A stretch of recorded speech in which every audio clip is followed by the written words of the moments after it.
Dictation start होगी 5 second बाद।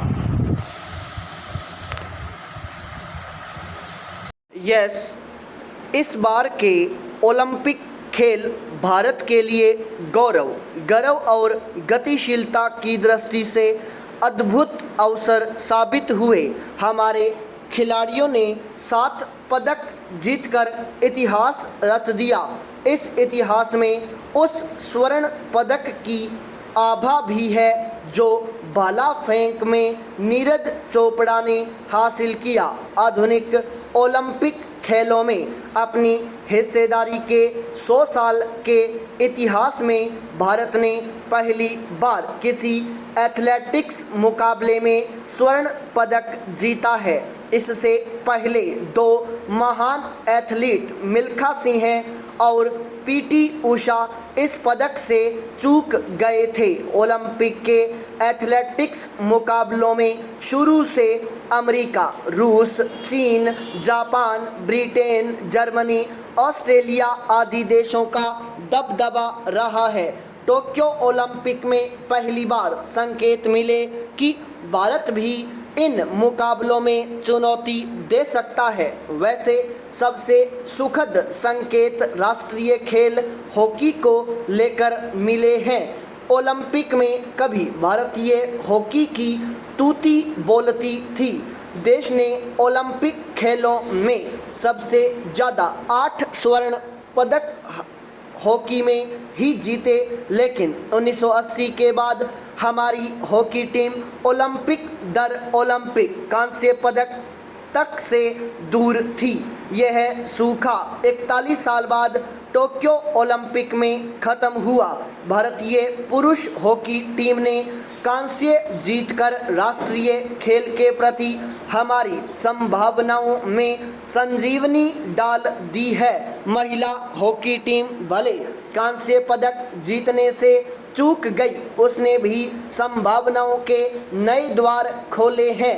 भारतीय हॉकी की अंतर्राष्ट्रीय हॉकी की पहली पंक्ति में बहाली के लिए टोक्यो ओलंपिक को हमेशा याद रखा जाएगा।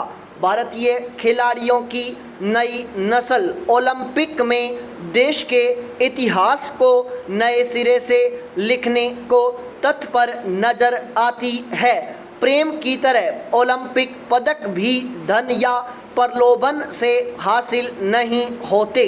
हमारे पदक विजेताओं की महान उपलब्धि ने पूरे राष्ट्र को गौरवान्वित तो किया ही है, खेलों के प्रति नई पीढ़ी में प्रेरणा का संचार भी किया है।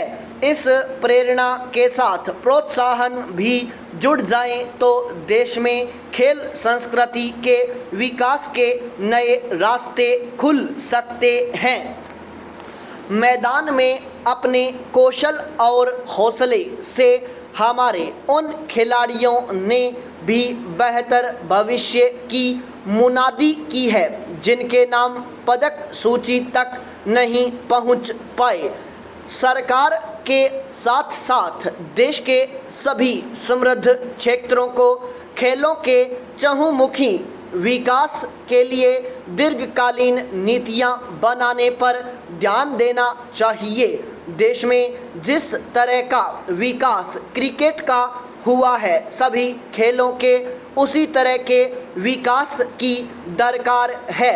अगले ओलंपिक में भारत को टोक्यो ओलंपिक से आगे ले जाने के भगीरथ प्रयास अभी से शुरू हो जाने चाहिए। पाई पैराचेंज। वैसे तो वर्तमान समय को कृत्रिम और डेटा आधारित बुद्धिमत्ता के युग के रूप में देखा जा रहा है, किंतु इस बात से पूरी तरह इनकार नहीं किया जा सकता कि रचनात्मकता और अंतर्ज्ञान की भी हर व्यवसाय के विकास में अहम भूमिका होती है।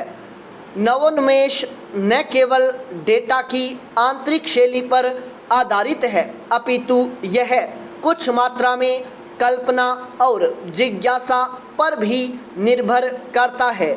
इसमें आशु रचना और कुशाग्रता भी शामिल है।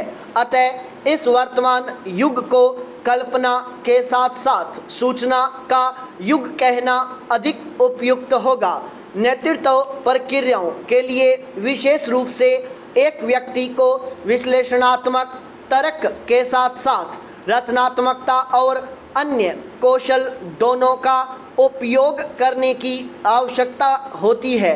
इसलिए नेतृत्व को मस्तिष्क आधारित मानते हुए कई शोधकर्ताओं ने मस्तिष्क के कार्यों के अध्ययन पर ध्यान केंद्रित करने के साथ ही नेतृत्व के मनोविज्ञान का अध्ययन करने में भी रुचि अभिव्यक्त की है, जिससे वे जान सकें कि आवश्यकता पड़ने पर एक लीडर को ये विश्लेषणात्मक और रचनात्मक क्षमताएं कैसे मदद कर सकती हैं और इससे उनके अधीनस्थ और सहकर्मी किस प्रकार प्रेरित, प्रभावित और प्रबंधित हो सकते हैं। इसे न्यूरो लीडरशिप कहा जाता है। लेकिन न्यूरो लीडरशिप एक लीडर को उनकी प्रभावशीलता में सुधार करने और अपने कर्मचारियों को प्रेरित करने में कैसे सक्षम कर सकती है।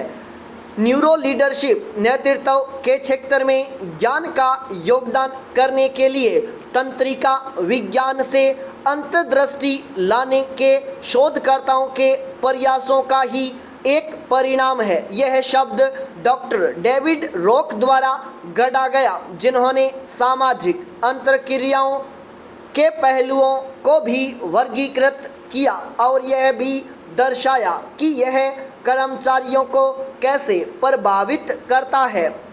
SCARF मॉडल के रूप में लोकप्रिय यह लीडरों को यह समझने में मदद करता है कि संगठनात्मक पारिस्थितिकी तंत्र में रचनात्मकता और आत्मविश्वास का मंथन करने के लिए वे अपने अधीनस्थों को प्रभावी ढंग से प्रेरित और उत्थान करने कैसे स्वयं में सुधार कर सकते हैं। लेकिन यह न्यूरो लीडरशिप है क्या? यह एक ऐसा अध्ययन का विषय है जो संज्ञान और व्यवहार के आकलन के माध्यम से नेतृत्व प्रभावशीलता की बेहतर समझ हासिल करने के लिए न्यूरोलॉजी और सामाजिक और संज्ञानात्मक मनोविज्ञान पर दृष्टि डालता है। यह वर्तमान में विकासशील विषय है और नेतृत्व से जुड़ी मस्तिष्क प्रक्रियाओं को उजागर करने के दीर्घकालिक लक्ष्यों पर केंद्रित है। इसे समर्थकों और आलोचकों दोनों से प्रतिक्रिया मिली है, क्योंकि उनका तर्क है कि अब तक इसमें से कुछ भी विशुद्ध रूप से नया नहीं है। फिर भी यह आशाजनक है क्योंकि न्यूरोलॉजी और ब्रेन इमेजिंग तकनीकों के क्षेत्र में प्रगति के साथ ही इसमें दिलचस्प निष्कर्षों के उजागर होने की गुंजाइश है। ब्रेन स्कैन का उपयोग करते हुए ऐसे कई शोधों ने पहले ही सभी का ध्यान आकर्षित करना शुरू कर दिया है। पाई पैराचेंज जलवायु परिवर्तन पर अंतर सरकारी पैनल सोमवार को अपनी छठी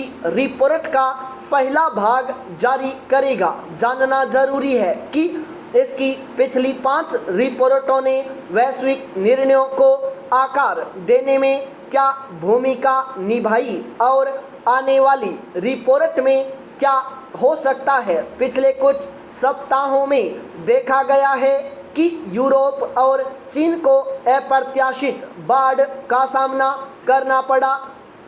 अमेरिका में भीषण गर्मी के चलते हालात विकट हो गए। साइबेरिया, तुर्की व ग्रीस के जंगल जानलेवा आग की चपेट में आ गए। इससे भारी नुकसान हुआ। रिपोर्ट के पहले भाग में वैज्ञानिक ग्लोबल वार्मिंग की इन सारी घटनाओं के मद्देनज़र पृथ्वी की जलवायु पर सर्वाधिक व्यापक हेल्थ चेक के तथ्य प्रस्तुत करेंगे। जलवायु कैसे और क्यों बदल रही है, और मानव के क्रियाकलापों का इस पर क्या असर पड़ता है। इस संबंध में दूसरी और तीसरी रिपोर्ट अगले साल जारी होने की संभावना है। इनमें जलवायु परिवर्तन के प्रभाव पर प्रकाश डाला जाएगा और दुष्प्रभावों से निपटने के लिए आवश्यक कदम उठाने पर फोकस किया जाएगा। स्टॉप।